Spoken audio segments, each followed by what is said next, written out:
and the dispensaries as well. So I'm not going to spend too much time on that. So my personal cannabineur journey started with SMP law. So me starting as a lawyer, I started with one of the oldest law firms in Broward County. I spent some time with minority law, which was a well-known attorney in the area, and I decided to start my own boutique law firm specific around agriculture and cannabis, which is SMP law.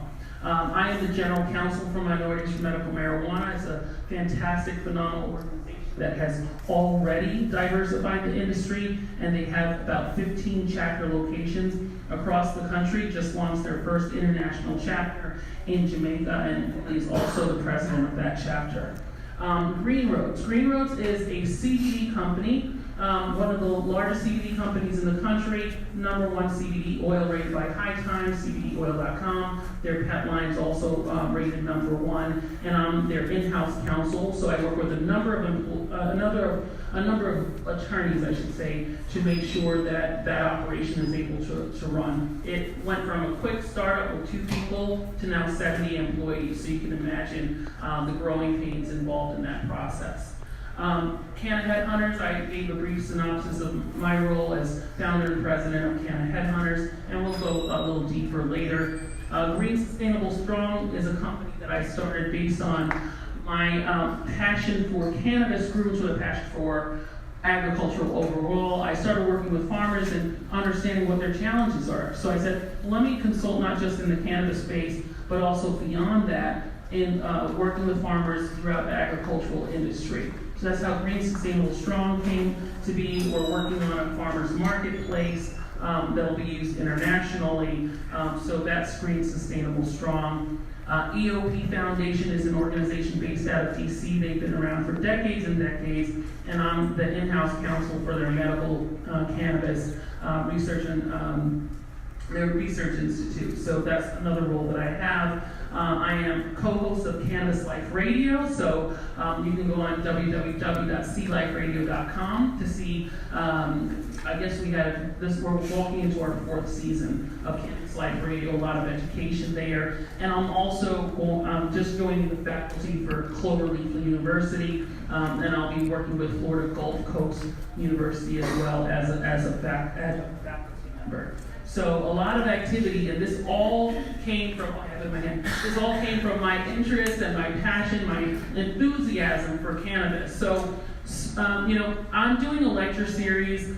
This is the 5th volume of the lecture series, and I always go back to Rastafarian tenets to start off the presentation. So you can see the other ones. I have a YouTube channel, so subscribe to my channel, and then you can watch my other presentations, thanks to Dadley. So there are 3 concepts that we talk about that I relate to Rastafari. One is conquering, so the conquering line of Judah, that conquering mindset. But specifically to this area of study is really looking at taking that leap. The first step is taking that leap and saying, I'm going to devote enough time and energy into the potential of being a player in the cannabis industry. The next step is collaboration. So collaboration has to do with being around like-minded individuals. Again, I would recognize you being here, going to as many things as possible, sharing your experiences, and trying to brainstorm for new areas of this industry that's basically in its infancy. And then cooperation is being an influencer in non-cannabis spaces. So making sure that, yes, we like to get together as a cannabis community. We always have like an after party after these conferences, and we fellowship. However, it's really important to take the messaging outside of cannabis, and I think there are a lot of job opportunities outside of cannabis, as well as entrepreneurial opportunities, especially as new patients come on board and join our community. So the mission. The title of the presentation, as you may have noticed, is Cannabis, the Mission, the Movement, the Ministry. So my first segment, my first volume was Cannabis, conquering, collaborating, and cooperating. So it's kind of on that same theme. So let's talk about the mission with regards to employment, getting involved in the industry, being a player, monetizing your involvement in the industry. You have to assess your strengths, and I know Bill touched upon this in his presentation, but you really have to take a realistic view of What are my strengths? What am I good at? What am I already doing? And I'm going to repeat that. What am I already doing? And how can I leverage those skills to participate in the cannabis industry? Not everyone's going to be a dispensary owner or a cultivator. So a lot of people, they come into my office, my law firm, and they say, well, I want to get in the cannabis industry. How do I get a dispensary? Have you run any store? Period. I want to grow. I want to have a grow. Okay, have you grown a strawberry, tomato, lettuce, anything? So, you really have to be realistic in your assessing of your skills. You need to evaluate your passions. It's not a money grab. You really are going to have to put time into this. You're going to need the support of people around you. I have a 6.5-year-old kid, and I'm all over the country all the time speaking. I had to evaluate that in determining how engaged I'd be in the cannabis industry. You need to be prepared for the stigma and aware of criminal penalties. Make sure, you meet someone and they're like, hey, I got a great opportunity in cannabis, we can do this. Well, there's a loophole in the law. You got to be careful. The last thing you want to do is start something you get excited about it and end up with ruining your criminal background as a result of it. So, engage with the lawyer. Do your research before you get involved in any cannabis businesses. One of the things I want to mention on that is just give you a snapshot. Is in the last 5 years, I've had my house swatted by the police 4 times, where they showed up with guns drawn, saying I called 911, and I'm like, no, I did not. And I work for a company that tracks cell phones. I know how cell phones works. So if you want to go down this route, I can. And then usually they back off at that point. And then I had my window shot out in my truck on a Monday morning. And also I had to get in my truck, drive to work with the air blowing in the rain, driving 3 hours from Palm Bay over to Tampa, but I got it done. And you know what? That didn't intimidate me. That pissed me the hell off. I'm like, success is the best revenge. I'm going to keep on going. So you've got to have that mindset. Success is the best revenge. Absolutely. And I mean, even banking, like a lot of lawyers have lost bank accounts. People, I don't touch plants, but I'm at risk for losing my bank account as a cannabis attorney. Because banks say, oh, that's what you do? I don't know where you get your money from. It's like, I educate. That's where I get my money from. But they don't want to have you to take the risk of having you as a client, so you can find another bank. Be mission driven. Know the top 3 opportunities. Don't say, I want a job in cannabis. A lot of people come to my table. We have a table downstairs. I'll be there after this session for Canna Headhunters in the back. We have 2 tables squared away. And they say, I want to be in cannabis. I want a job in cannabis. Well, again, do that assessment, but be mission driven. Say, I want to be an edibles chef. And then you just work towards it. Have the conversations everywhere you go. Have your 3 top things that you will accept that will get you to where you want to be in your career. Not just a job, but a career. So that was the mission. Now we're going to talk about the movement. So as far as the movement, it's really essential that you get involved in activism. There are people who've been fighting for decades to get us where we are today. There are people who are out in the sun every weekend with petitions. Every weekend trying to get recreational or regulating like alcohol, recreational cannabis legalized. You have to do something. You have to earn your stripes. If you want to participate in this industry, get involved with the activism. And also, talking about movement, it's really important that you're not stagnant in your job search. It's going to be a consistent thing that you do every single day. You wake up, you do your regular job, and then, like in my community, we call it a side hustle. Your side hustle is elevating yourself into that career job in cannabis. Come out of the cannabis closet, because you never know when you're having those conversations that will lead to that cannabis job.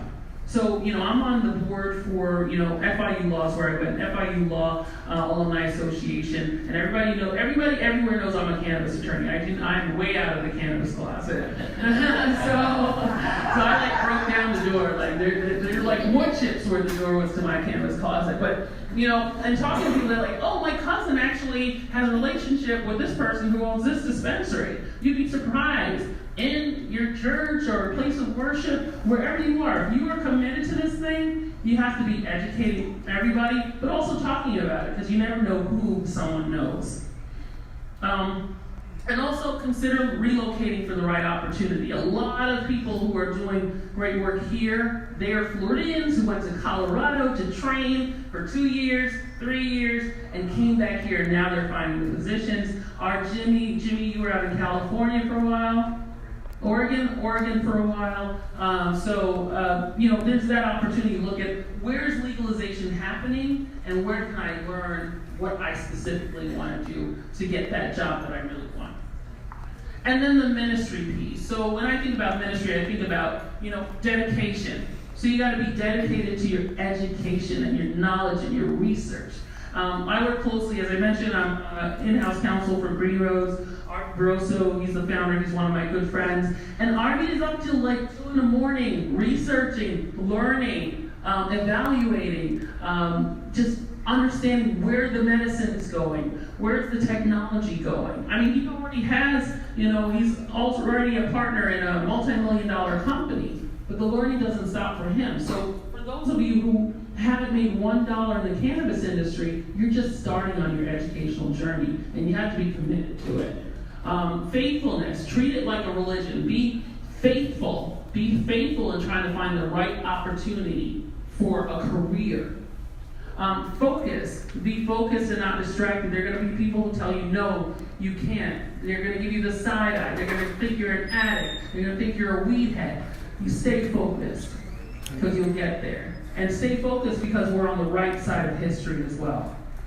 And then evangelize. Evangelize your skills and, constantly. Develop your skills, evangelize your skills, let everybody know. So you have to develop an elevator pitch. You need to have that 30 seconds, as we're meeting and greeting, giving someone you know how many business cards I get every conference I go to? Tierney knows. Tierney just organized my life last week from a business card and flyers from conference perspective, thank God for her. And I get tons of them. So how do you make an impact? Having that elevator pitch as far as, this is what I do, this is what I want, this is how I can help your organization. Boom. Make yourself memorable, not just a business card in a box, or a business card in a stack, or in someone's purse. So preparing for a cannabis career, you have to find a cannabis mentor. People who are doing what you aspire to do, get to know them. Be a nuisance, be memorable. Attend as many conferences as possible, especially the education provided by Florida Cannabis Coalition. They do great work. Their green carpet events are awesome for networking, awesome. Study the industry. When you become comfortable with public speaking, look for those opportunities. Ask for those opportunities. If you have that idea, you're starting your business, sponsor something so you get an opportunity to speak. When I started about 2 years ago in cannabis, I went to my first cannabis event as an attendee. My second cannabis event, I was a speaker, and I've been speaking ever since. So that's my story. And become a patient. If you are a cannabis user and you're not using it as a medical patient through the legal system, you're taking a risk with regards to your employment. You could get pulled over with, the wrong stuff, then you're risking having something on your background that would stand in the way for you having a job in cannabis. So become a medical patient. Add to the numbers. We need the numbers so we can get more dispensaries, more access, better quality product. Become a medical patient. And I had to have a conversation with myself. Because I was, on the radio, when I go to California, when I go to, I was like, no, you know what? I need to join the people that I'm supposed to be representing and become a medical patient. And I have become a medical patient. And protect your criminal background, as I just mentioned, but also look for expungement opportunities. Save money for an attorney to expunge if you have something in your background. So patient and veteran employees are great employees. So if you're a patient and then the regular world, the mainstream world tells you that you're not worth anything, you don't have value, they can't work with your schedule, you're in the hospital too much, the cannabis industry is a place for you. Because we love our patients in this industry. We're flexible for our patients. So, we're encouraged by legislation to hire veterans. So the legislation requires veterans and minority involvement in the employment opportunities, which is fantastic. A lot of people lobbied for it. Minorities for Medical Marijuana lobbied for that very strongly to make sure that was included, along with a number of other organizations. But these cannabusinesses, thank you. These cannabusinesses are becoming more and more corporate. So you gotta add that polish. I'm not saying there isn't a place for the stoners and the stoner look. There is, because they've been at it for, as I said, for decades. So we can't dismiss them and say, oh, now we're corporate cannabis, and oh, you can't smoke in public. No, you really can't smoke in public. But you can look like a stoner and represent me or hang with me. I dismiss that. I reject that. Patient employees are extremely knowledgeable about cannabis. And they make great blood tenders, counselors, community advocates. There's so many positions for people who are patients using cannabis. So the Canna Headhunters intake process, basically we're a very boutique organization. We have stacking software that we pay for every single month, but I don't want to be that distant from my candidates right now. We're going to have to implement as we grow, but what we're doing is we're actually reviewing the resumes. We're talking one-on-one with the people that we're interviewing. The process really is, give us your resume, we mark it up, send it back, and then we give you coaching and feedback because we want you to be successful. But as we grow, we want to make sure we maintain that consistent quality, but get you what you need. So you submit your resume, schedule an appointment for a mock interview with Ginger McNabb, and now Mary Newman has joined the team. Your resume is then going to be followed by geography and skill set and jobs you're looking for. And then we send out newsletters, hot jobs. We celebrate certain jobs when people are placed if they allow us to. And we match the resumes with available positions. So the website is www.cannaheadhunters.com. Very simple. Again, we have a table downstairs, or email your resume to cannaheadhunters@outlook.com. So non-traditional canna careers, I know Bill covered a few of them. The CBD industry, I know we talked more about the dispensary space and THC space. CBD is huge and massive for entrepreneurship as well as jobs. I told you Green Roads went from 2 employees, the owners, to 70. That's happening all over the country. So look at the CBD industry. Industrial hemp manufacturing, we're going to see a lot more of that. Animal bedding, textiles, paper, all that stuff, they're going to create jobs for our state and other states. Attorneys, accountants, education, Bill covered that. Edible chef, Truly just had an edible chef position that was out there. I think they have 2 cultivation positions that are out there right now. Real estate agent, recommending clinics. These clinics are popping up everywhere and they need staff.